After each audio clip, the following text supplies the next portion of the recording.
Ladies, gentlemen, folks beyond the binary, grab your husband, wife, partner, mistress, Dean Vernon from Animal House and gather around your radio.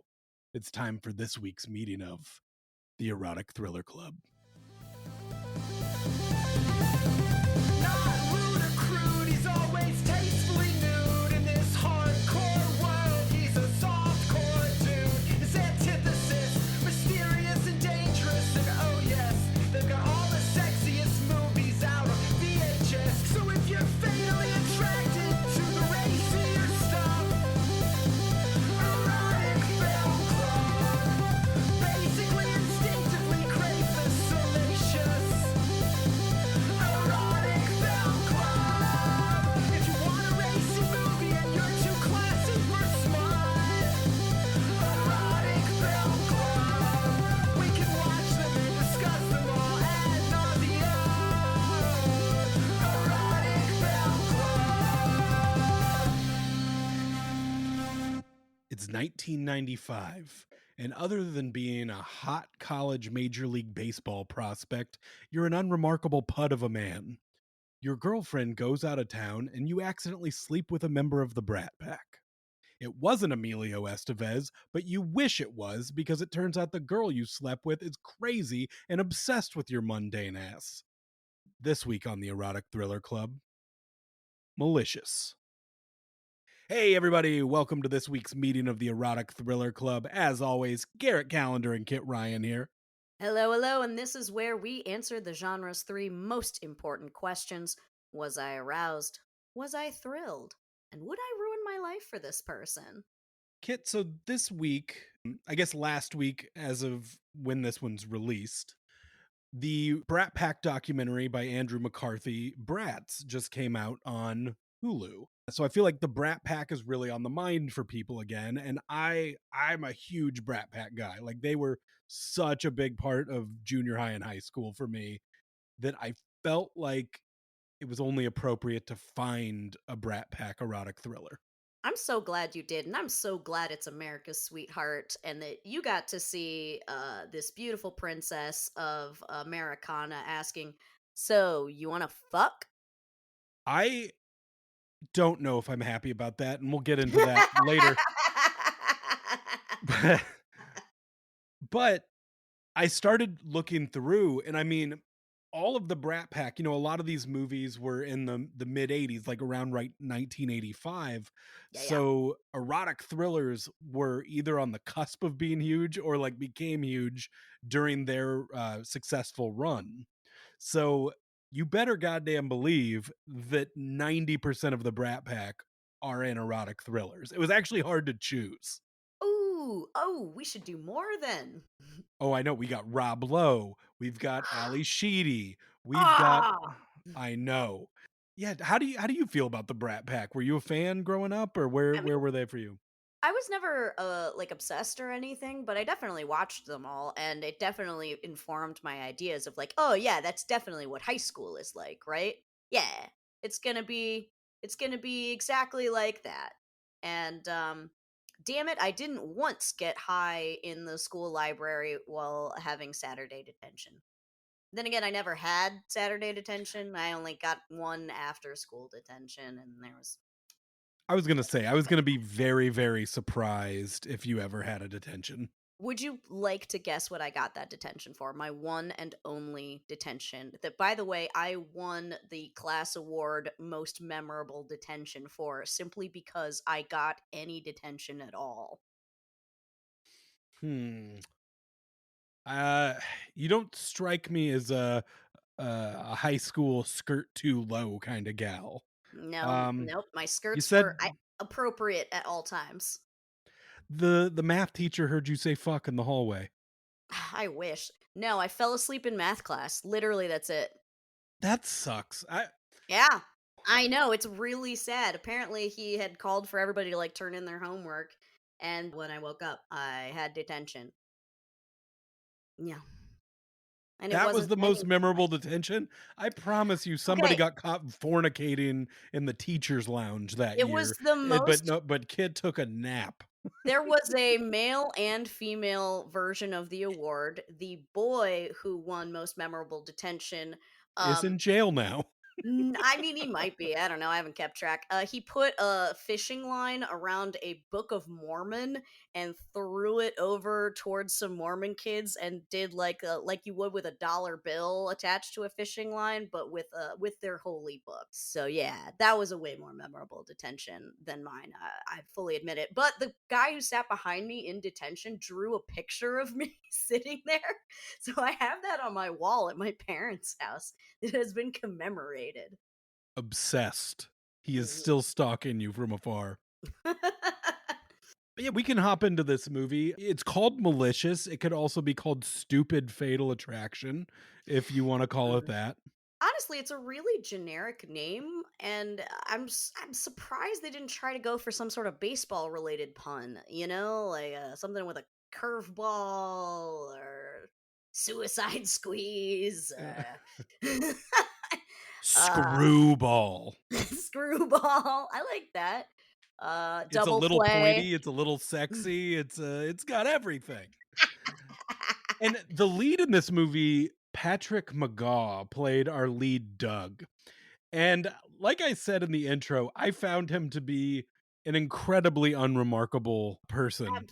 Absolutely boring in every way. He and his girlfriend were a perfect couple, Doug and Laura. You could just see them like buying a house out in the suburbs and just having the world's most boring life. It is I mean, to start, the goatee he had was upsetting. It is Every woman in his life hated it. Except Molly except Ringwald. Every woman in his life hated it, but the her. fact, like, the only reason that anyone is pining over this man is he might be an MLB baseball star at some point. But it is a guy, let's put it this way, he is definitely a guy that if you opened a pack of cards and you got his card, you'd be like, "Fuck, I got a Doug." I got a Doug. Yeah, and here's the thing is the college that they go to is clearly like a small college. Everybody there lives with their parents still. So you get the feeling it's like not exactly one that's attracting a lot of attention from scouts. And yet this guy is utterly convinced that he's going all the way, major league or bust. Hey, he is pretty good at baseball for a while, but it turns out the stress of infidelity does make baseball really, really hard. So Mental I mean, sport, Garrett. It's a very mental sport. do you think that's like a real thing in baseball? Like the more faithful a baseball player is to his wife, the more home runs he gets? I mean, they don't have to be faithful, they just have to be, like, morally okay with it. Like, so long as you're not Oh, feeling any ethical dilemmas, you'll be just fine, because you'll note that after he fucks Molly Ringwald the first time, he hits a home run. So, like, clearly, it was good for him until he started to think too much about it, and that's when it started to mess with his game. well, that's because she wasn't going away. Like when it was just he had sex and came, it was great. Like it actually improved it. And they But did yeah, you're he right. did yeah, he did come in the Sh middle of a baseball field too, lest we Well, forget. so our introduction to this man, we are seeing like home videos of him as a kid playing baseball with his dad. But when it opens up on Doug for the first time, he's in a library. And I would say this is the most unsexy thing a lead male in an erotic thriller could be doing for our introduction of him. Garrett, why are you hating on my nerds that being in a library is not sexy? You didn't let me finish. Okay, He's okay. sitting there mouthing the words he's reading. Oh god. Oh shit, Garrett, I didn't even notice that. Is he really that dumb and he thinks he's gonna be a doctor? He's a mouth reader, so, like, he's sitting there, like, reading, and you can see him saying the words he's reading. Kid, that dried up my vagina. Like, I didn't know that, but like then again, I didn't need anything to dry up my vagina. Just it never there was never any danger of any moisture when this man was around. so after this, after he's mouth reading, his girlfriend comes in, and Laura sits down, they chat. He gives her a giant present, in the middle of the library that she doesn't notice, sitting next to him, which is a wrapped baseball bat that he hit his 100th home run with. Do not give that to your college girlfriend, you idiot. That's come on. You can't just They've give been her that. Save that. Save that for like after you've proposed. Come on now. Like, they have been together for 3 years, so I mean, it is, it's pretty long term. well, when Molly Ringwald asks if it's serious, he says, yeah, I guess so," which is not the most ringing endorsement of a 3-year relationship where you gave her a personal and important memento Mhm. of your sports career. I also want to point out it's stupid that it's a wooden bat. There's no way that this podunk ass college springs for the cost of wooden bats. They absolutely would be hitting with aluminum, and I just want to say that that final fight at the end would have been way cooler with an aluminum bat, baby. The relationship I had a lot of questions about, Mm, because the first time we see them together, we don't know at this point they've been together for 3 years. Like you said, we find that out later when he's talking to Molly Ringwald, but our first interaction with them, they seem like such a new couple because after he gives her the gift, he basically tries to pull her titties out in the library, and she is appalled. And a mhm. couple that's been together 3 years, like, is this the first time he's just like, 3 years in, I'm gonna try this? Well, the thing that upsets me about it is that like she is so offended by the idea, and I get that. Like, I wouldn't Fair, necessarily fair. want to fuck in a library either.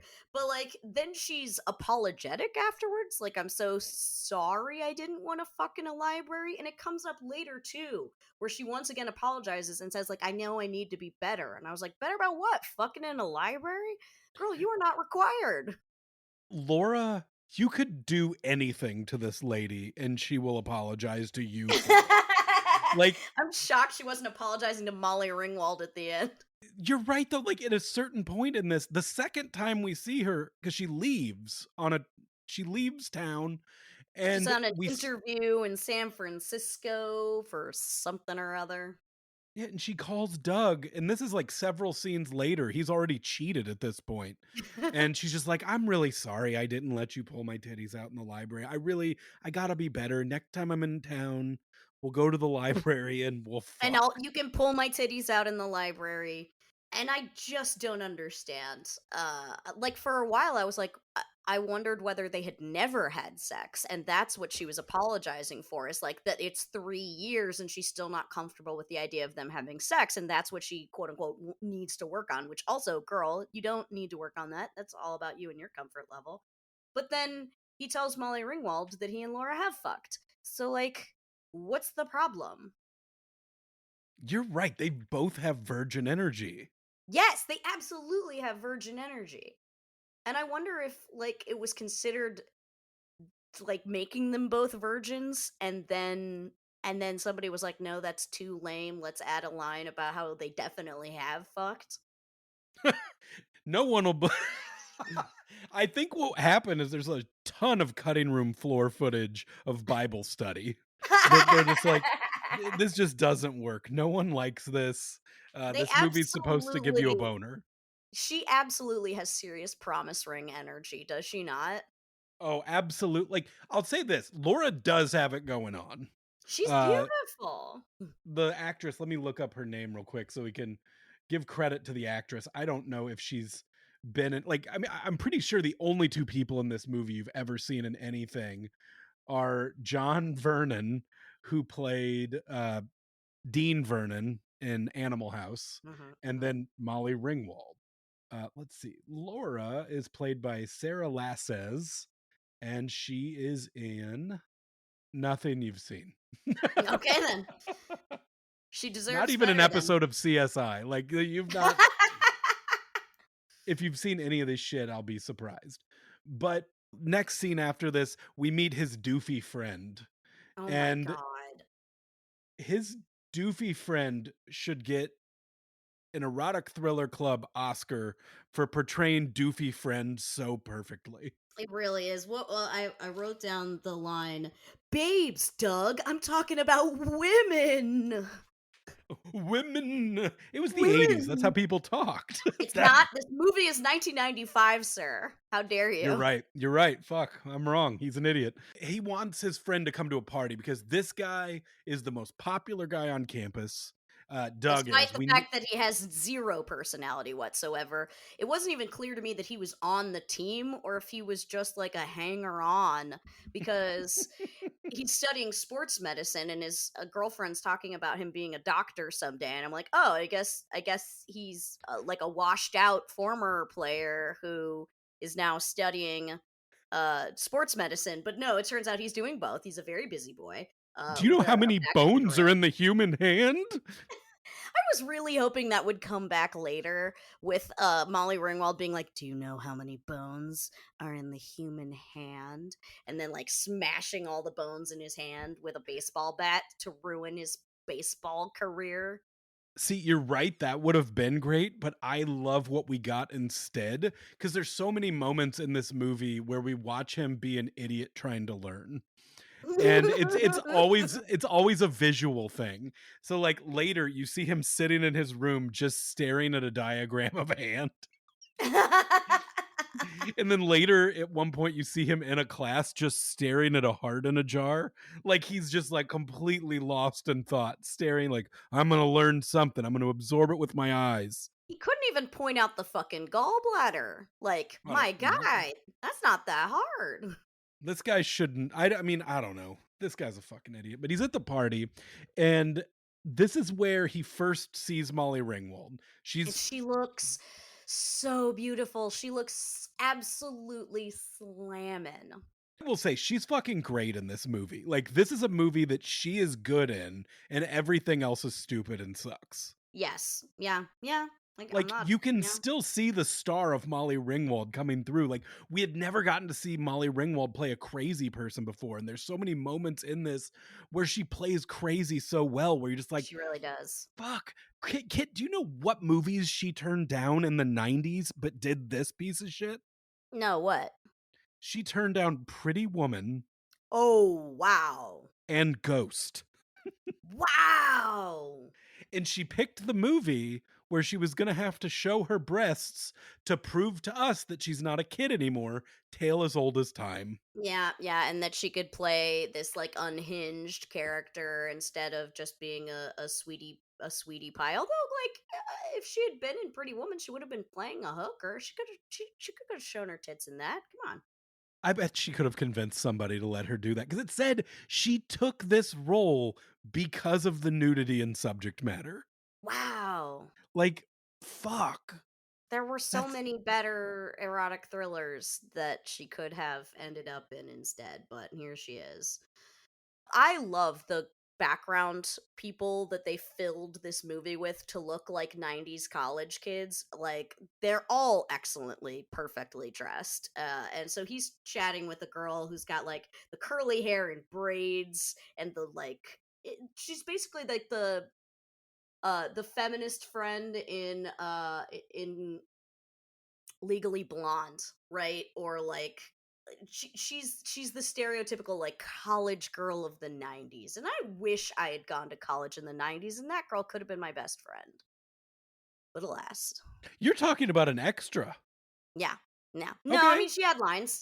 She had Okay. lines. She was talking about getting him into a certain class and she's the one who saw him drive off with Molly Ringwald and then Yeah. fucking narked on him to his girlfriend. Everybody in this movie knows he's fucking that lady. Like every extra in this movie, everybody has a look. When he's in the college class and like later she's his TA, everyone in the class is like, he fucked her. He Oh fucked yeah. her. Look at But the way they're opening the corpse together. They clearly boned. their meeting at this party though is bizarre. She basically tells him like everybody at this party knows you. You're a big baseball guy. And then she just starts throwing baseball stats out. He's like, "You like baseball?" "Oh, I love No, no, no. baseball." Stop. What actually happens is she compliments his facial hair and says he looks like Mark McGuire. And his response is, "You know Mark McGuire?" Which is a stupid thing to say now, obviously. But it was a stupid thing in 1995, too, because he was like a several time all-star, had already won a World Series, like had been rookie of the year when he started. He was part of the Bash Brothers. If this is taking place in Seattle, which I think it was, that would be in their division. Like, there's no way she wouldn't know who Mark McGuire is. My point is, Doug is a sexist piece of shit who assumes women don't know anything about sports. I think you are giving him a lot of credit there. I don't know if sexism's in his head. I think he's surprised that somebody's talking to him. But he's He's so popular, Garrett. yeah, I guess that's right. He is.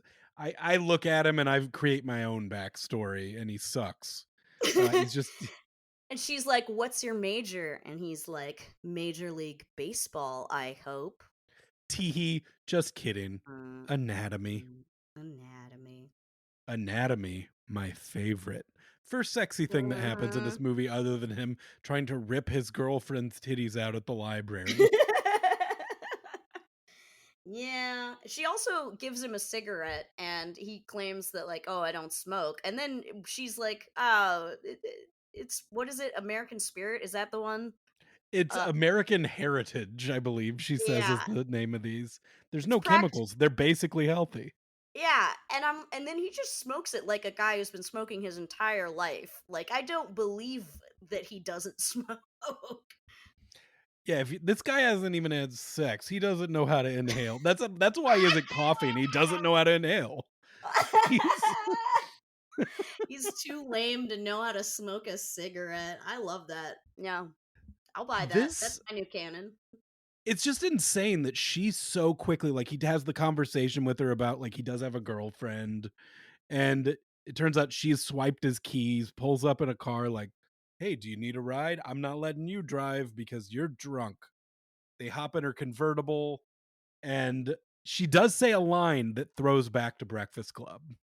Wait, she did? Did I miss it? She does. She says, "I didn't want you to think I was a princess or something. Oh, yeah. Do you want to Yeah. fuck?" It could not be a bigger statement on like, here I am world. This is the new Molly Ringwald. At no point though does he really give in to telling her, "Yes, I want to have sex with you." It No, we is kind of miss whenever that must have happened Well, because he like keeps telling her no, and then she touches his cock through his pants, and then they fuck.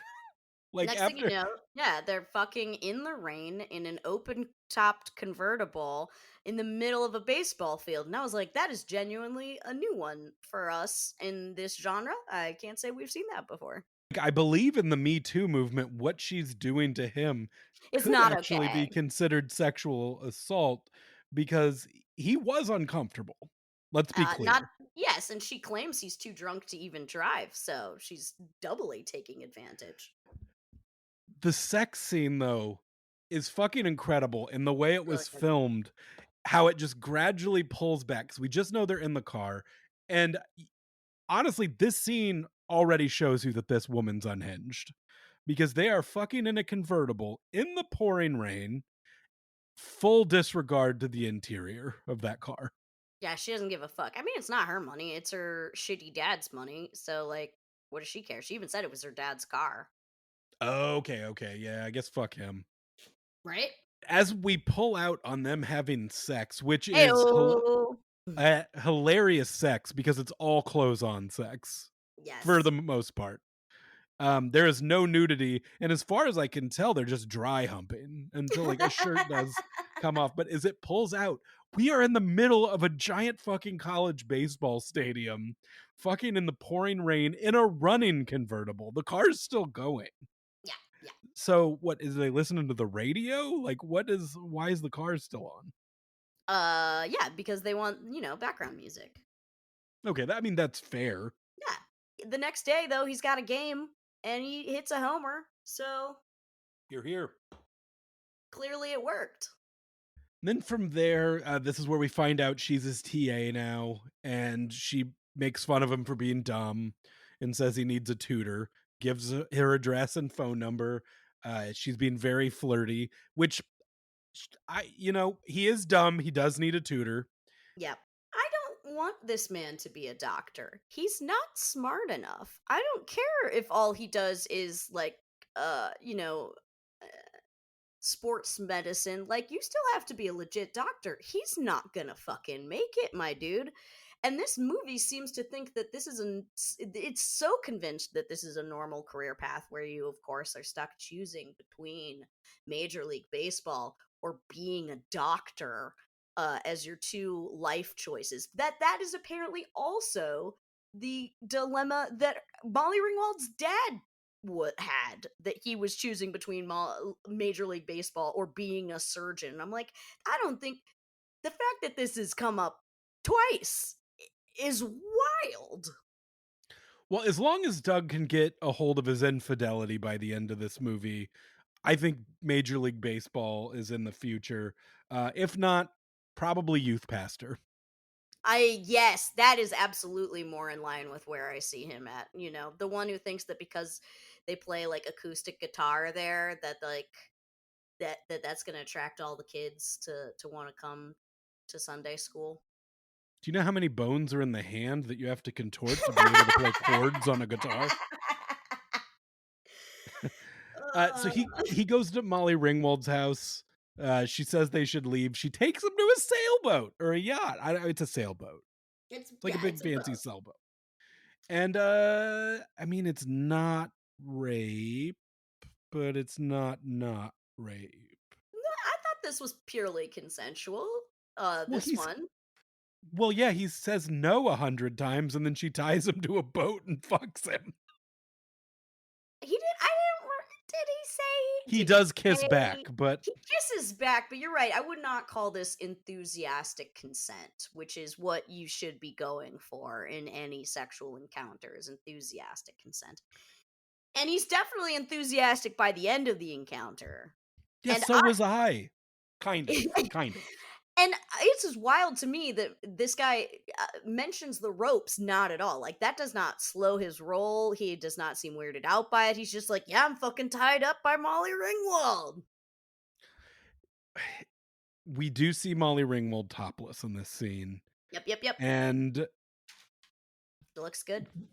it does, but I was uncomfortable. Like, I am such a big Breakfast Club, Pretty in Pink, 16 Candles. Like, those were my movies growing up. So Molly Ringwald is like an old friend, you know? And Like, she's you wouldn't want to see an old friend's titties. Of course you would, Garrett.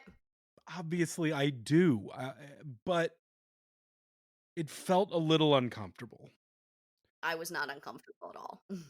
It's just, I don't know. I feel like I couldn't fully enjoy. It was like a thing I said I wanted, and then once I was there, I didn't know if I wanted, and I kind of like wished we could take it back and get her in Pretty Woman or Ghost instead, and still get quality Molly Ringwald roles.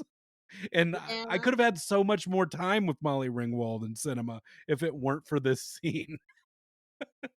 Keep in mind, you can't buy this movie anywhere. Like every erotic thriller that we watch, you have to find it on a weird free app. So thank God for Plex on this one if you're looking to watch Malicious. I didn't get that many ads, so it was fine with me. But uh they did come at inopportune times, like right as, big sex scene was coming up. It's like, boom, come on. First time I watched it was on an Apple TV, zero ads. Second time was on my laptop, and I had probably 60 ads throughout the whole thing. Molly starts acting a little desperate after this boat trip, where she's like, so do you want to go sailing this weekend? We could go to this cool island. We could hang out later. You want to go to dinner? You want to hang out?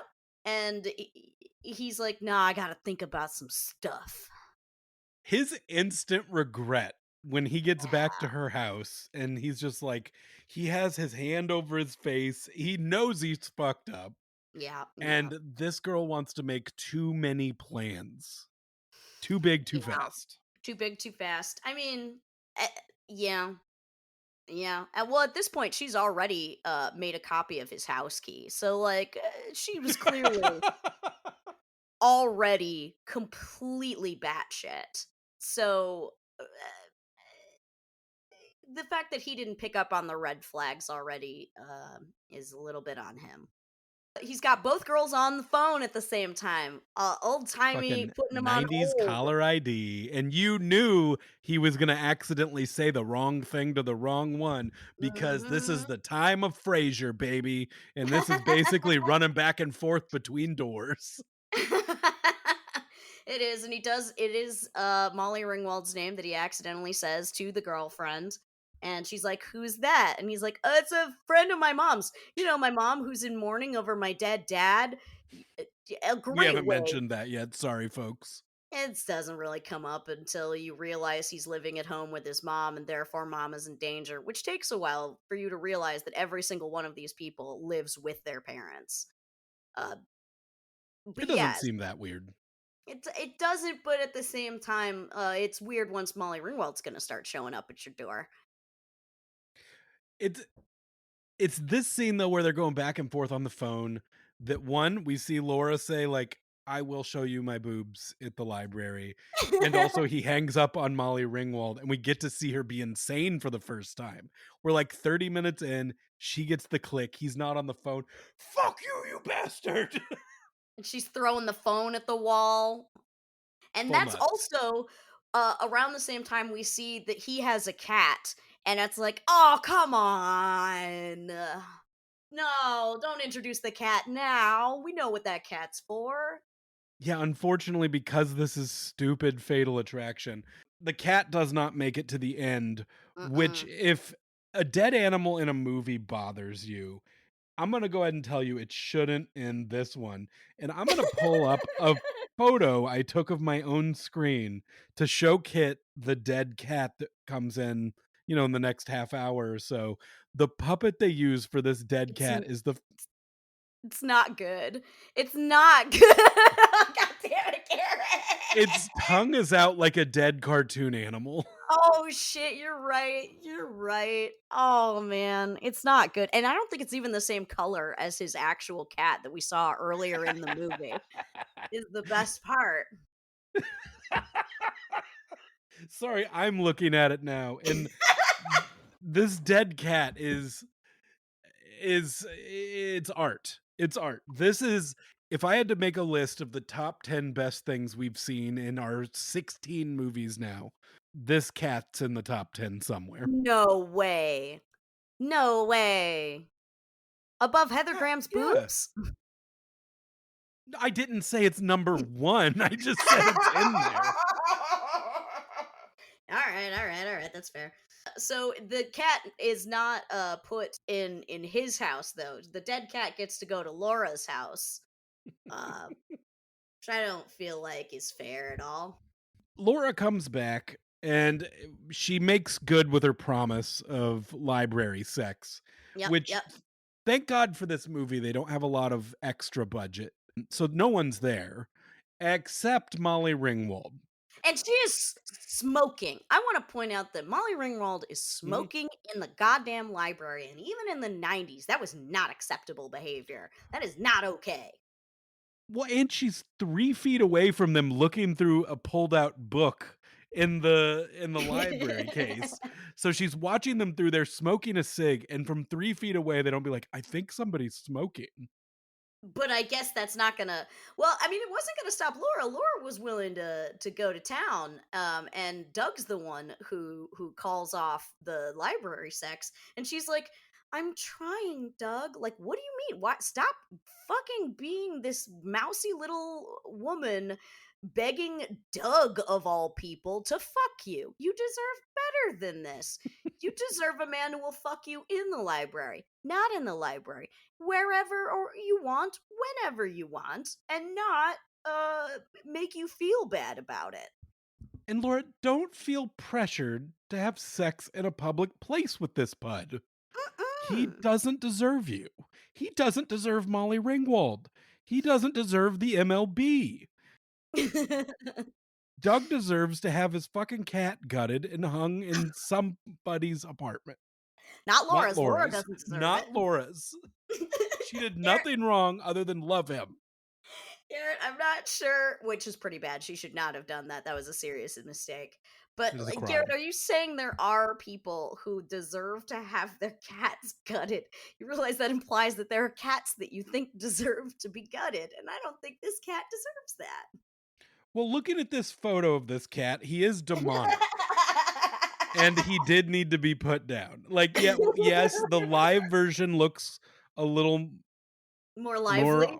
lively and regular, but this shows me that there was something within this cat that Oh, you needed know, to be put away. clearly they are not actually the same cat, so I don't know why I'm even worried about it. Listeners know I am a cat person. As I record this, there are 2 cats sitting behind me.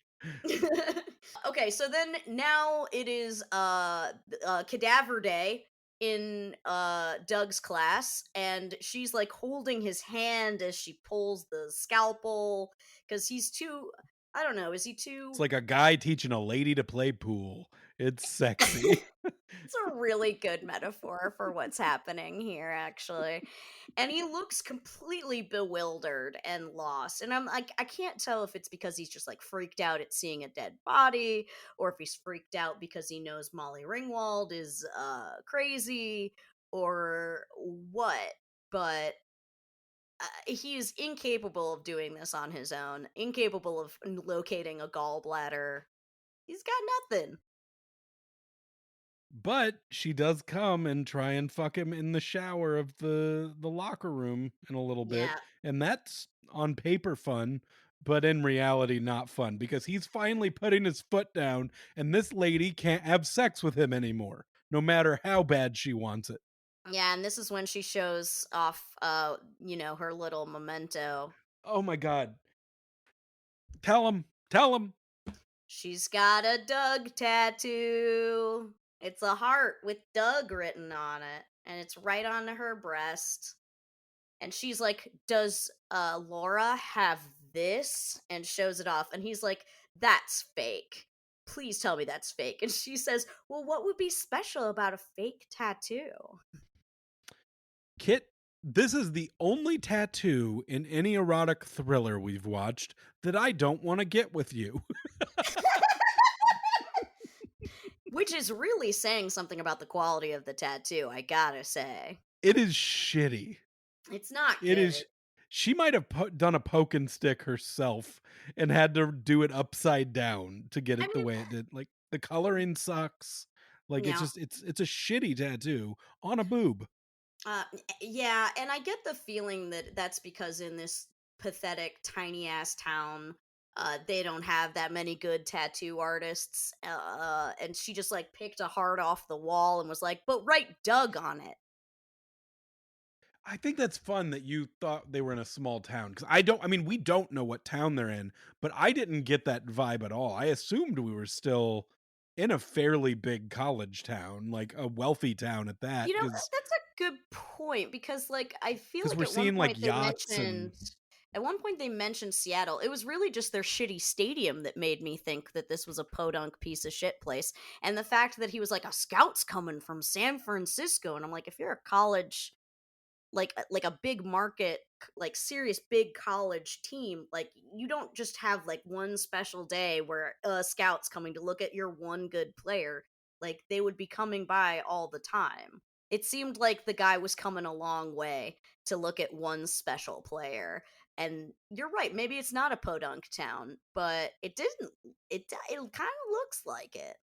podunk to me says like you have 4 stoplights and a Walmart. This is like I mean, this is a fancy place. Like fancy people live here. There's mansions and There's yacht parties and like they're on yeah, the that's water, yeah. maybe an ocean. I can't tell. But her dad's a surgeon, so, like, that's why she has this big ass house. So, like, I mean, like, his mom's house didn't look all that impressive, but what do I know? Next, she finally shows up to Doug's house. And it's midnight. His mom answers the door and's like, "Sorry, Doug, Doug, It's it's after after midnight. midnight." I thought this was a sick burn. What's it past his bedtime? And she just starts to close the door in Molly Ringwald's face, which I loved for her. Which the mom is suspicious because she's called the house a couple times, and he's like, "I don't want to talk about it, mom." Even mom knows he's fucked Melissa. Yeah, that's true, and it's a little weird that he doesn't wanna talk to her about it, like, She's a special little guy, and he talks about everything. yeah, he talked about the scout coming, and now he's nervous about this big scout from the Giants that's coming, I had a real and bad cum earlier, though, and it's kind of throwing my game off. I'm real worried. So Molly Ringwald is not allowed in. So she's looking through the window and watching mom and realizes that mom takes sleeping pills and she's like, "Oh, fuck yeah." And then it turns she lets herself in and she is watching those home movies from the beginning of the movie in the living room waiting for Doug to notice and come out and join her. And she's, of course, let herself in with the key she made, like, weeks ago. She gets into an argument with him where she's like, "We have to have a serious talk. I think you gave me an STD." He's like, "What? I don't sleep with anybody." And she's like, "Well, you slept with me. You seem like you could be a slut." Yep, and then, she's also like, "Or it could be Laura," and he's like, "Laura hasn't slept with anyone other than me," and she's like, "How do you know? You slept with me, you cheated, maybe she's cheating." I do love how dude Molly Ringwald is, how dude Melissa is. Like that, like she's slut shaming this guy. Mhm. She's also like, as far as sex goes, very persistent, like by not dropping it when no is said.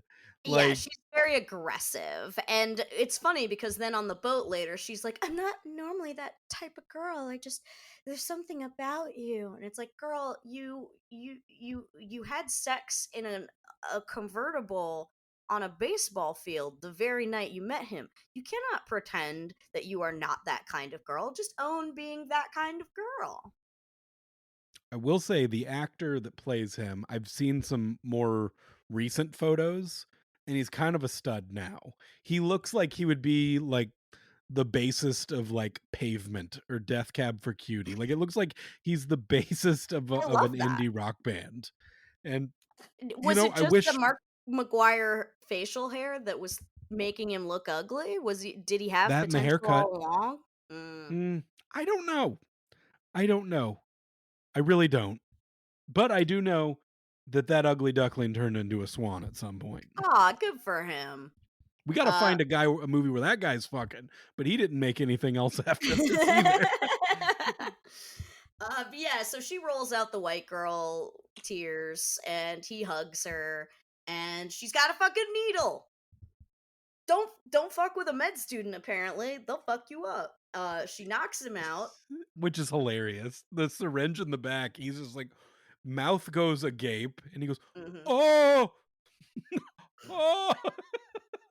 And like presumably you would have at least a second like as it's being jabbed into you where you could at least like push her away or make some movement, but no, he is just like, "Oh," and then he is out on the floor.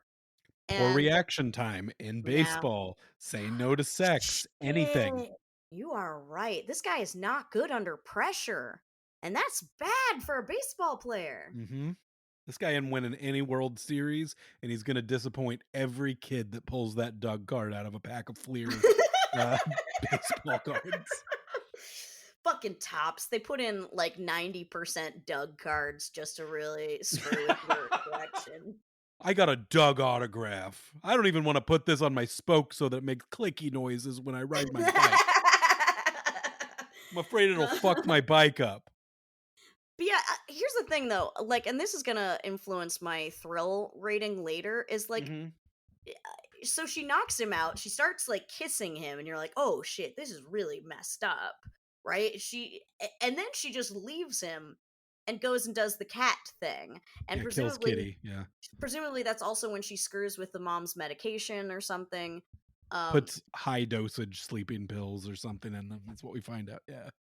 Yeah, and I'm like, I feel like like there are many times when Molly Ringwald's character misses an opportunity to do more damage than she's currently doing or to get away with things that she could very easily get away with. And this is one like you have him knocked out on the floor, mom's in the bedroom having taken sleeping pills. Like, if you wanted to light this house on fire, you absolutely could.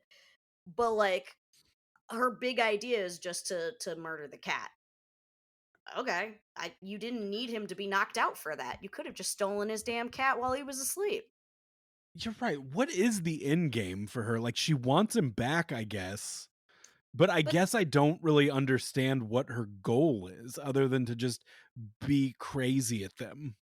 yeah, to be crazy and ruin his life, I guess, which is Fair. a noble goal. I think we could all Yeah. agree. We've all been Uh, there or wanted to be there. he wakes up the next morning and his shower is running, and he's like worried she's still in the bathroom, which is stupid. Presumably, she left that shower running since last night, and the fact that their hot water is still going is insane. The steam is just flowing out of this room. It has to have been running for at least 6 hours. There's first of all, I'm so sorry for your water bill, Mrs. Doug.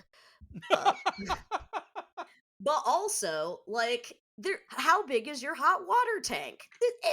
This is Yeah. so impressive. They don't live in a mansion either. Like, they live in a very, like, Normal he ass is house. he is Molly Ringwald in Pretty in Pink in this. He's on the other side of the tracks. Molly Ringwald's on the James Spader side of the tracks this time. Absolutely. Um, but then we see her tumbling down the stairs, and you're like, oh shit. Did her dad do it? That was my first thought. Was your first thought that her dad was abusing her? Not even a little bit. My first thought is she's beating the shit out of herself. Garrett is correct. She was beating, in fact, beating the shit out of herself. Very much reminiscent of Fear. With beating himself. Chest beating. Yeah, You can't see what I did, but I did the thing. we'll do it louder into the microphone. There you go. That's that beautiful Foley work.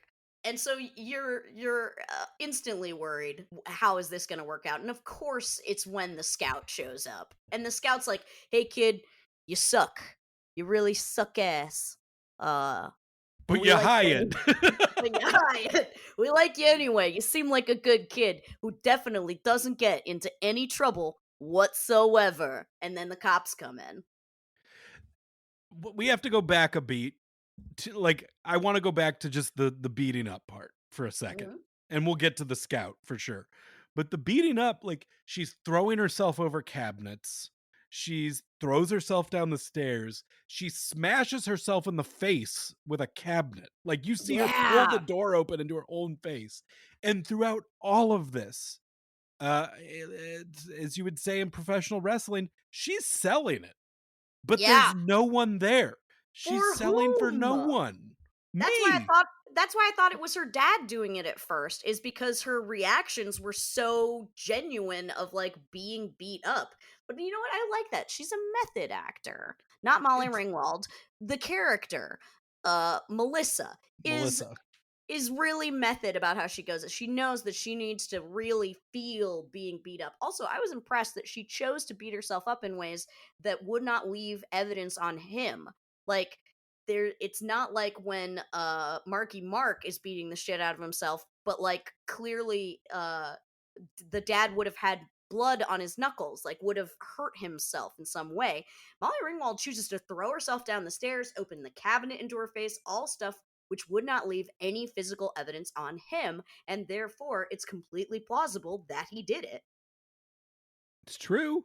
It's Which true. is one of those times where I'm like, holy shit, she's really good at this, and then she fucks it up later, like she fucks everything up later. She sells to us, like, we really get like 3 shots. Like, we get her flying over a counter, her going down the stairs, and then the next thing we see is her bashing herself in the face with the door. So we know 100, like, you only get 5 seconds to think maybe somebody else is doing this. There is Yeah. no time other than just like, why is she still selling this? It's insane.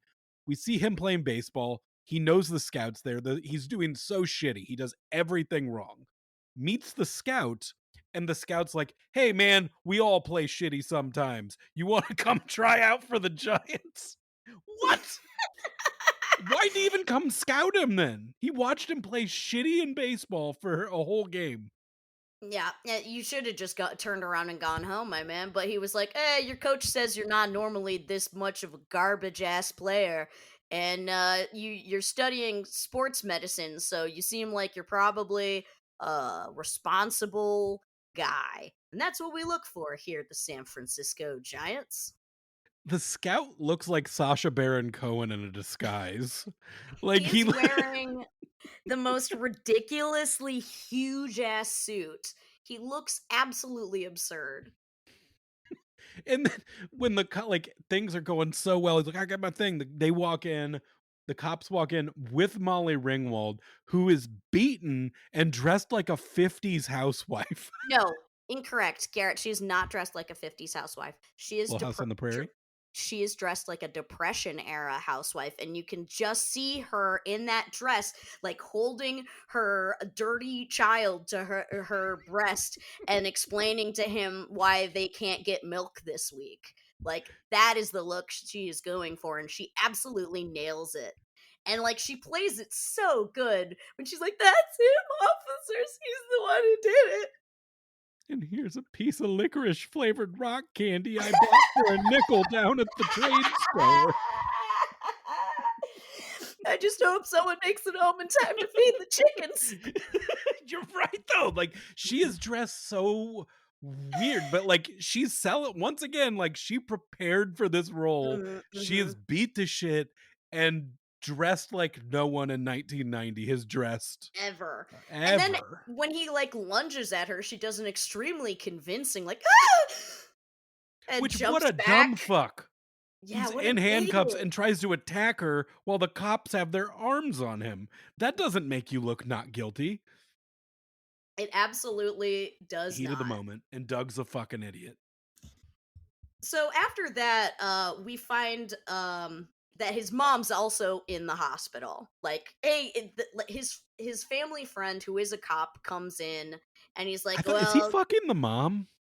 I didn't know if he was fucking the mom or if he was just like a family friend or like worked with the dad, friend of the dad. It wasn't clear. And this Um, is the dean from Animal House, by the way. That's who this character is, or the guy is. But yeah, yeah, sorry, go ahead. and he's like, "Well, kid, I didn't want to tell you this here, but your mom's in the hospital." And so they rushes off to the hospital, and turns out mom's on a bunch of machines, and they're like, "We gotta watch out for her. You know, she tried to kill herself. She took a bunch of sleeping pills. I don't know how she even got them because it's a higher dose or whatever than she would normally have." And he's like, "I know how she got them." And he's telling this cop that it's Molly Ringwald that did it. She's the one. She is. She did it. She did do it. Yeah, and She did now do it. Laura and her big curly haired college girlfriend decide they're going to go all Nancy Drew on this shit, and they're going to find out what's going on with Molly Ringwald. And so they go to a computer why and search for news articles related to Molly Ringwald's dad, which is weird why they started with the dad, but hey, they did. And they find out that dad is abusive, that he beats up his kid. Why did Laura do this, though? She doesn't owe this guy anything. He Well, cheated on her. my theory is it's because of the cat thing. Like if she had just been terrorizing Doug, she wouldn't have bothered. But because Molly Ringwald came after her too, like she does have a concern that this bitch is gonna do more crazy shit like hang dead cats in her house. So that is her reason for getting involved. Yeah, and so it turns out Molly's dad got arrested for abusing his kid and then got let off. And then they find what I guess is a really recent article that's like, oh, Molly Ringwald got her mom committed to a psych ward. 2 weeks ago. Yeah. So we get to Dean Vernon, who I don't. I'm only going to refer to him as his Animal House name. That's Officer Dean Vernon. Officer Dean Vernon goes and checks out Molly Ringwald's house, Melissa, and he's searching around. He He just ends walks up in without a warrant, by the way. None of what he finds is admissible in court. He did not have a warrant. He just was like, "Well, the door was unlocked. That doesn't actually give you the right to enter someone's home, sir." And actually, I think bludgeoning him with a baseball bat is legal in this case You because know, there's a man with a gun sneaking around your house. that's a really good point. He didn't ever identify himself as police No, to ma'am. her. She not that she heard anyway. He goes Uh in the freezer, for some reason, finds her dead father gutted the same way the cat and the cadaver are earlier. with his guts like perfectly in place, which seems weird. You'd think that they would fall out as opposed to just staying neatly tucked in there even though the skin has been removed, but I'm not, She's a professional. she's a professional. She's not a professional at fucking crime scene cleanup because she leaves blood fucking everywhere. There's blood on the teacup handle. There's blood on the walls. There's blood on the stairs. There's so much blood. And it's like, girl, get your shit together. The timeline of this moment is really weird too, because she knocks out Dean Vernon, leaves him in the freezer, turns the freezer to as cold as it Super goes. cold. Doug shows up, walks in the house, absolutely daytime, goes in the freezer, finds Detective Dean Vernon, and brings him outside. Like when they walk outside, like there's a bunch of cops and he's holding him on his shoulder, like assisting him in the walk out. Pitch fucking black, like middle of the night That's a good between point. between I when didn't he notice walks in that. the door and walks out. Like either the response time was Pretty 5 slow. hours or this movie's stupid. And I think I have a theory on which one it might be. I want to point out that this was one of the cases where I was like, Molly Ringwald is making dumb and unfathomable decisions because all she had to do was lock her door or answer the door when the cop came there and say, like, just keep playing the part. this No, I don't know fucker's what you're poking talking around my about. house. He Yeah, scared me. yeah, all you had to do was just not let the cop in. He doesn't have a warrant, and right, like, keep playing your part. You've succeeded. You're doing it. You've got your frame job perfectly set up, and then it falls apart immediately after Well, she beats up this cop. don't forget the alternate title to this movie was Stupid Fatal Attraction. That's a fair point. That's a really fair point. But yeah, then he drives off to go home, and I swear to God, this is the dumbest fucking thing we may have seen in any of these. That he gets into a car accident because he's sweepy. It's so fucking weird. He's like having a dream sequence as he drives of fucking this lady, touching his girlfriend's boobs in a library, playing baseball with his dad. Basically, his whole life flashes before his eyes before he wrecks his truck and is stuck upside down on the side of the road Yeah, and kind of and the mountains. yeah, he just falls asleep. It's not that she ran him off the road or she cut his brakes or anything, which all would have made way more sense than just like, he's had a Garrett, he's had a long day and he's Kitty really gutted, mom tired. in a coma. He Mhm. just saw a corpse. Accused of a crime you didn't commit, saved a cop from freezing to death, and so he's Honestly, I'd be tongue-tied. tuckered out too. Yeah. So he's there, sort of trapped in his car upside down, and he's screaming for help when who should come but Molly Ringwald. And she sees him and says, "Well, hey, you." And I fucking loved it. It was so perfect. This is the best acting in the whole movie. She's She got the red lipstick, she's smoking the cigarette, she's absolutely fucking unhinged. Like, this I would put in an acting reel, it was so good. Like, it this was should get her jobs later for being good in a shitty movie. Yeah, and she's threatening to like use the cigarette to light the gasoline on fire and kill him. And he's like, "That wouldn't be a fun way to kill me." And she's like, "Yeah, it wouldn't be a fun way to kill you." Which I didn't quite get because once again, Garrett leads to our question of what was her end game? I guess just like you said, this cat and mouse, like, "You won't be my boyfriend, so I'm gonna ruin your life forever." Yeah, so she cuts his seatbelt to like let him get out, but then he starts fighting her, and so then she does light the gasoline, and then we get a cool car explosion. That's clearly where we spent the budget. We didn't spend on that on paying the mom to talk. 90s as fuck car It's explosion. Like really she good. throws, yeah, the cigarette flicks. You see the gasoline slowly hit the tip.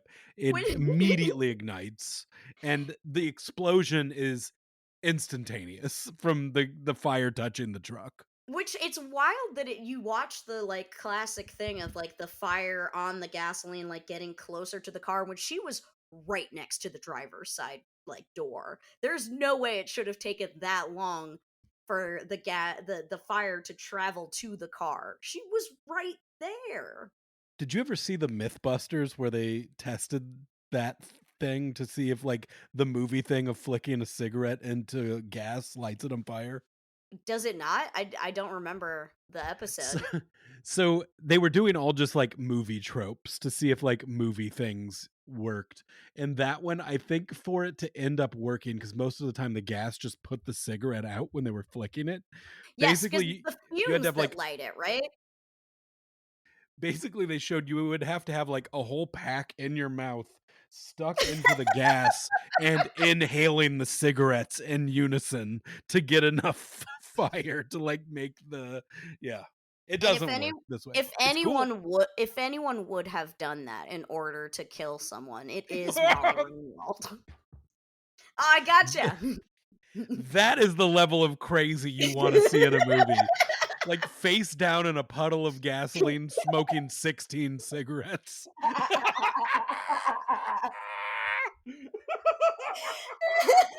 Where is that movie? Oh man, cast it. Cast it. Who do you want to see, a man or a woman do it? Kind of a Absolutely, lady. absolutely a woman. It's got to be a woman, and I want it to be I got it. what you got it. I got it. I got it so good. Cause Kit, there is a celebrity right now that desperately wants to not be seen as a child anymore. And she's look fucking crazy in interviews. And it's her time. It's her time. Tell me, tell me, tell me. Jojo Siwa. Jojo Siwa. Oh, that's good. That's really good. Okay, who are you putting in the car upside down while stuck because of your seatbelt while she inhales her 16 cigarettes and tries to light your car on fire? I mean, if we're trying to make money, it's probably got to be a Stranger Things kid or something. Yeah, you could do that. Yeah, Like I they're could see coming of age to be in Get one of Finn these. Wolfhard in there or something like that or whatever. It would be amazing. I want to see it. And then we cut to 2 months later. Insane. That was the craziest fucking cut in this movie, is that it's just like she blows up his truck and then leaves for 2 months, and that he lives in San Francisco now. Huh? Well, yeah, he's helping Laura move to San Francisco, but she does not want him to move in with her yet. She's not ready for that. He's here for tryouts for the Giants. Um and she is seems like she's willing to give them a second chance maybe, but she's not totally sure yet. And while he's at the tryouts, he gets a call from on the payphone. The janitor's just like, "Hey kid, we got a call for you," and just drops the payphone. Aggressive though. It's fucked up. He goes, "You Doug Gordon?" And he goes, "Yeah." And he starts to reach for the phone, and it's as if the janitor throws it down rather than drops it. He's just like, "Fuck you." Like, what did Doug do to this janitor? Or does the janitor just like, he gets it? He sees the vibe of a He Doug, and saw it's like, Doug's vibe and he knew immediately that like this is not a guy I'm gonna wait 3 seconds to hand the phone to. so wait, did you say this is like day one of of Laura moving into the apartment? I Like mean, they just got there? yeah, we see him helping her carry boxes and stuff in, and he like sets the time on her VCR for her. So yeah, that's clearly what I thought was going on. Wait, I guess why? So Doug doesn't live there. He's just there for tryouts. Like he's still Yes, in college. and he's like, "You Okay. could have me move in," and Well, yeah, that's kind of what I thought, is like, why isn't he living with her? But because that she's you not answered it. ready for that. She's not ready. Yeah, he's She only moves in in with town. Melissa. She's only in town for tryouts, which jokes on him, even if he does get like hired by the Giants. He's going to go to their minor league team somewhere way across the country, and he still won't be living in the same town as Laura, and their relationship will die. But yeah, so he's trying to so of course it's Molly Ringwald on the other end of the line, and he's trying to convince her to like tell him where she is so that he can get the cops to go to her location. She's like, I'm not gonna tell you. And he's like, but I can't stop thinking about having sex with you and how amazing it was. And Remember when I cummed on that boat? it was good, right? You liked it? For some reason. And so uh when she's like, "Oh, you're gonna tell the cops," and he's like, "I won't do that, I swear." And she's like, "Swear on Laura's life." Oh! And he's like, "I swear." And she's like, "Say the full sentence. Say it. I swear on Laura's life." And then he does. And my best thought was that she's gonna like, because you see the phone then ringing at Laura's place, and I was like, did she record this and she's gonna play it back so that like, haha, it's proof he loves me and not you. But no, she's just chill. Laura's like, oh, you should talk to my new roommate. I'm not worried about Molly Ringwald. How could she possibly know where I live? Anyway, here's my roommate, Garrett. Who is the new roommate? It's Melissa. It's Molly Ringwald. I don't know how Laura made it through this entire endeavor. This like, we'll say 2 or 3 months, right? Like of this whole thing. She even investigated this girl's dad, and she does not know what her boyfriend stalker looks like. Yeah, she didn't ask, like, what I know you fucked this girl, but and I forgave you for it, but like, what'd she look like? And he's like, well, Well, at as some point, at least she would have said redhead. My once favorite part of like all of this coming up after this is Doug does call the cops, and like a cop comes to investigate yeah. at the house. He's like, well, I hear there was like a disturbance or something. Molly Ringwald answers like, no, Oh, there's not. nothing going on. No Come take a problem peek. here. As the cop is walking around the house, the funniest moment is him being like looking down at a vase, getting close. It's mirrored, so you can see the cop and her behind with, I guess, a baseball bat. It is the baseball bat that was Seems like a given. fucking axe based on the amount of blood that goes onto the vase. But this Y- fucking San Francisco cop getting so close and going, "Hey, my wife has the same vase." and then he sees Molly Ringwald with the baseball bat being held menacingly in her hands, and he turns around and is like, "Good." Like, if we saw the damage this baseball bat did to his head, she would have gotten fucking signed by the made MLB, I'll tell you that now. And the damage would have looked like some Lloyd Kaufman, like, Toxic Avenger-esque trauma. Like, his head would have been squish.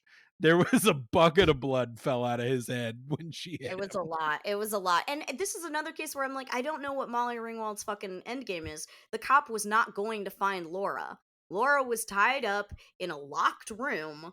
Uh she, I don't know if she was knocked out or just like, but she couldn't, scream for help or anything. The cop was going to leave.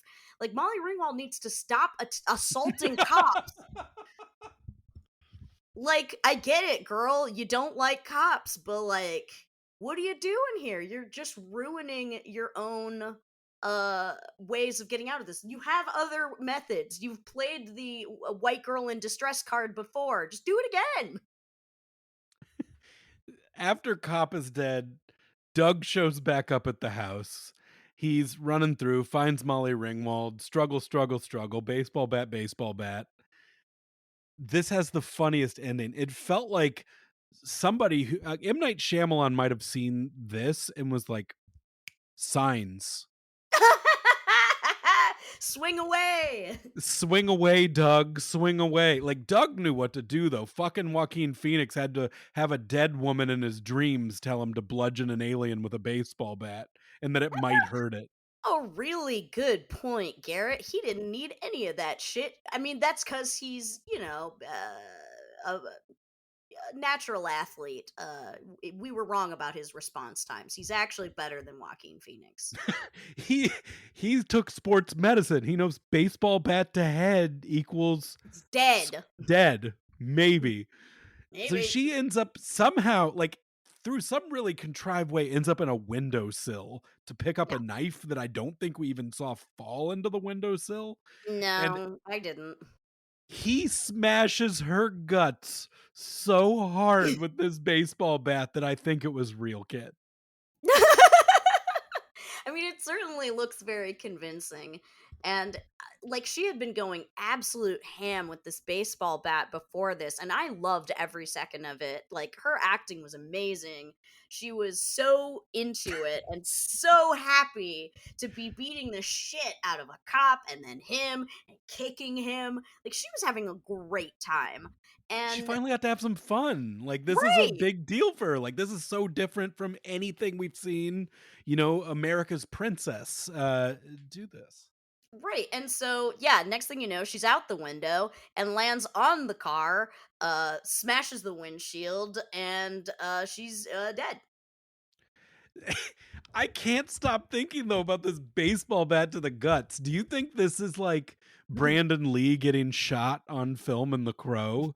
That like he smashed her guts so hard with that baseball bat that that's why we didn't see Molly Ringwald in another project for like a decade. I don't think so, but you never know. You never know. But And you're this right. is She falls out the window. We see them interact with cops like everybody's under blankets. Movie's over. It cuts back to her fucking body. yeah. This this would be the moment in a horror movie when she would sit back up because the monster's not really dead. But she is in fact dead. We just wanted one last shot of Molly Ringwald so that our movie gets its money's worth of the Brat Pack. Yeah, it doesn't say the end. It said she dead on top of the screen. Like or like you don't see cops taking pictures of the crime scene. Mm-mm. You don't see anybody cleaning it up. Nobody's around. They just like the cops show up basically to give these two alive people blankets and Is leave the that corpse there not for Listen, if I have learned anything from the many erotic thrillers that we have watched, cops have a select number of jobs. One of which is don't believe people. Two is arrest people who didn't do it, and three is give people get blankets. blankets. Ugh. That's Blue those are lives their jobs. matter. Even when they're looking at a vase.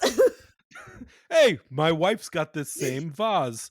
World's greatest detective. His wife would love though to know his last words were he could Appreciate recognize that vase she bought. Yeah, his last words were in appreciation of her interior decorating choices. Like, of course, it's horrible that her husband died in the line of duty, but this is one small comfort she can have. Can you imagine having your head cut off while looking at something from Pier 1 Imports? God damn it. Yeah. Yeah. That's a good point. Oh fuck. All Yeah. right. So, Garrett, let's do it. Were you aroused by America's sweetheart, Molly Ringwald, in this I movie? Because I know you I weren't aroused by Doug. No, Doug dried me up. My vagina I mean, I may have said this on the show before, but it looked like dried up SpongeBob. Like my vagina had a distorted face. It Mm, it needed it needed resuscitation. Molly Ringwald is a beautiful lady and she has absolutely. been one of my best friends since junior high in She mine. doesn't know that, but She's you a do. man. Everybody does. I mean, the Brat Pack movie show or the Brats documentary showed that like these people had a terrible time in their life because of that name, but did find out in the end that they all meant a lot to us and were our best friends. Am I happy I saw her nude? Yeah, I guess. Like it, but it wasn't, and it wasn't like it. I don't know. I guess Was like it it's did the monkey's paw curl like, "Oh, I wanna see Molly Ringwald's boobs," and then you realized that you actually have complicated feelings about it? yeah. I think it did. I think my relationship with Molly Ringwald's too complicated to like be fully comfortable seeing her nude. I'm sorry. It wasn't like I mean, I love When Harry Met Sally, but it was definitely more exciting for me in The Cut seeing Meg Ryan nude than I was Molly Ringwald. I don't know, it was just like too close of a friend, too close to the Interesting. situation. So Um, give it a score. Or give me your arousal score, sir. 2.5. That's Two and a generous. half. It's not like like once again, it's not nothing. You know, it is a shock that I went this far into my life. I didn't know this movie existed until this week, Kit. Like, and now I've seen her nude. Like, I this existed on the internet for me to look at any time, and I didn't because I didn't know it existed. And I'm so Thanks, glad that we can let people know that it does exist. And thank you, yes, to Plex for free making it download. available for us. Yeah. Yeah, Kit. Um, I would say, I mean, this fell into the like classic erotic thriller trap of like you front load it with all of the sex scenes, and then after that, you never nary a boob in sight. And I would say that Molly Ringwald is beautiful. Her boobs look great. The Laura's beautiful. We almost got to see her in the library, but we were so Molly close. almost showed us Laura too when she's snipping her buttons off while she's torturing Oh, her with the switchblade. that would have been way better, honestly, than a One lot at of the what we end, got. just Yeah, a boob in the just last 5. one last boob for the road. Um, Send them home happy. yeah, right. So I would say I'd put it at a 2 for aroused because like the scenes, the boat scene was super sexy, the car and the rain scene was super sexy, but again, they were not long enough. They weren't spread out enough, they weren't long enough. Like it's to Had to look at really that keep your goatee. you had to look at goddamn goatee, and Doug brings nothing to the table. So it's really just the ladies doing all the work here to look good. It's true. It's true. Doug didn't. How did this guy not show cheek? He must have had like a gross butt. Cause like he had been in Basketball Diaries, which was a big movie, like one of Leonardo DiCaprio's first movies. These are really his only two like claim to fame movies. Like he should be showing cheek. There's no excuse. He was even in a public shower for the locker room scene, and they showed like 20 full seconds of water hitting his face, and I was like, and now the butt. And now the butt. Nothing. Yeah. So yeah, I will put it at a 2. Two. All right. No. All right. Were you thrilled, sir? Yeah. Yeah, I was. Not like not that I like 100% cared if the characters lived or died, but the cat getting gutted was hilarious. Like I squealed when it showed that dead cat puppet they made. Like that shit was so funny. That's like that was worth the price of admission on this movie. Um as far as anything else, like Molly Ringwald's scary as shit in this movie. In a better movie, she would have like knocked it out of the park. Like if you gave her Hey, baseball metaphor. screwball, Garrett, I she, cannot believe I just need to interrupt you to point out that you just said the dead cat was worth the price of admission. And I want you to sit with that and think about what you've done. do you need me to pull up the picture again? I'll post it on the Instagram. So if you guys listening aren't going to watch the movie because you're like, I'm not going to waste my time on something so stupid. If you like Molly Ringwald, you do get to see some cool shit. But this cat is so fucking funny, guys.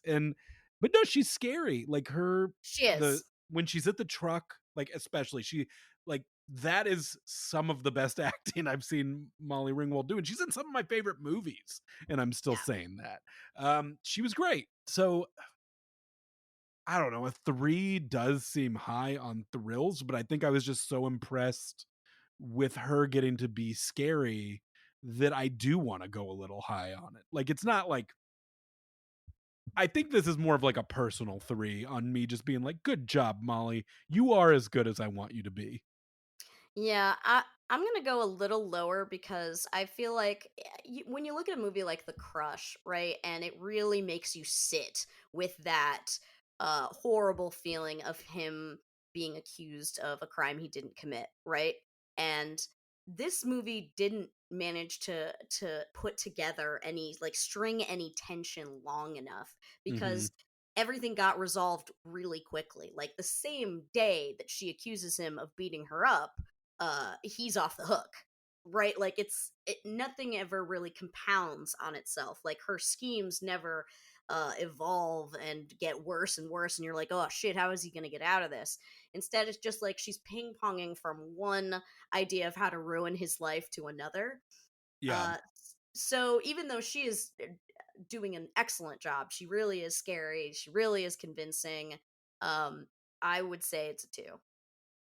That's funny that, like, watching movies like this in retrospect make you appreciate the writing of The Crush more. Like a movie Yeah. that early on in the podcast we goof on, but, like, in retrospect, it's like, oh, this movie did deserve to be in theaters. It was more competently made. Like, there's dumb shit within, but overall, like, pretty well done. Yeah. um so as you dive deeper into the treasure chest, that's where you realize, like, there is A, B, C, and like F level of these movies. That is absolutely true. All right, Garrett, would you ruin your life for Molly Ringwald?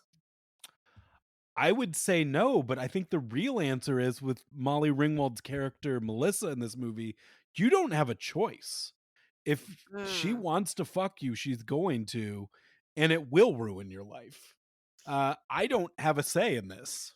That's a pretty good point, actually. Like, at no point does it seem like he's really making an active choice to cheat on his girlfriend.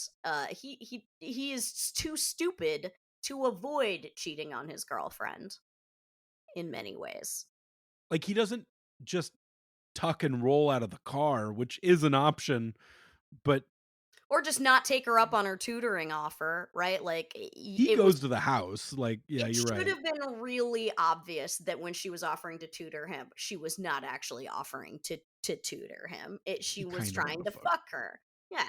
So, shit. Man. Laura's a ride or die, though. She'll Oh be yeah, with you through anything. yeah. But being with Laura would never ruin your life unless you are worried about ending up in a boring suburban life with your 2.5 kids and your white picket fence and hating your job every day. Because that Mhm. will be the life you have with her. 100% guaranteed. With The Molly Ringwald, problem it's a with Laura lot is you're more gonna up have a in the air. great life, Yeah, and you're gonna have a really great, really stable life with a woman that won't fuck you in a library, but but it's beautiful. is still really beautiful and will fuck you, presumably in a bedroom, which is, hey, I'm not gonna argue with that. That's something. It's That's something. standard. No. So God, she looks so beautiful, but I don't think I'm gonna ruin my life for Molly Ringwald in this movie. Like, the car key thing was so early on, and he was so dumb to not realize it. And she's asking questions about your girlfriend at the party. She comes on too strong. I think I would have. I wouldn't ruin my life for her. You're too smart. I'm too smart. I'm not. I haven't. You know what I was gonna say? Like, he plays fucking baseball. This is not a sport that gives you a lot of head injuries. What is this man's excuse? He doesn't have one. He's got dumb facial hair. He's got a I don't know. His dad died, didn't teach him things. I don't know that that's a good enough excuse He didn't for have a all the proper father figure besides Detective Dean Vernon. Detective Dean Vernon, who was doing his best, clearly. Well, as far as this one, like, what do you say? Like, is this worth people's time? Like, should anyone check this one out? If you are a big Brat Pack person and you want the novelty of seeing Molly Ringwald go absolutely ape shit, I would say yes. If you are casual about Molly Ringwald and the Brat Pack and, like, it wouldn't mean that much to you, I'd say you could safely skip it. Yeah. That being said, I do want to see Rob Lowe fucking one of these later, so we'll Oh, that's probably bring the definitely Brat Pack back. abso-fucking-lutely. All right, everybody. Thanks so much for listening. Rate, review, subscribe, tell a friend. Please tell a friend. Spread the word. Like I said, I see every week that we are gaining more listeners. More people are joining the club at Erotic Thriller Club We're on so happy to Instagram, have you. Come and join us. eroticthrillerclub@gmail.com. If you want to request a movie, questions, comments, concerns. I am at Gartet on Letterboxd if you want to be Letterbox friends and see what movies I'm watching. I don't have anything else to add. All right. Garrett. Thank you for listening. We love you. We want to shake you naked and eat you alive.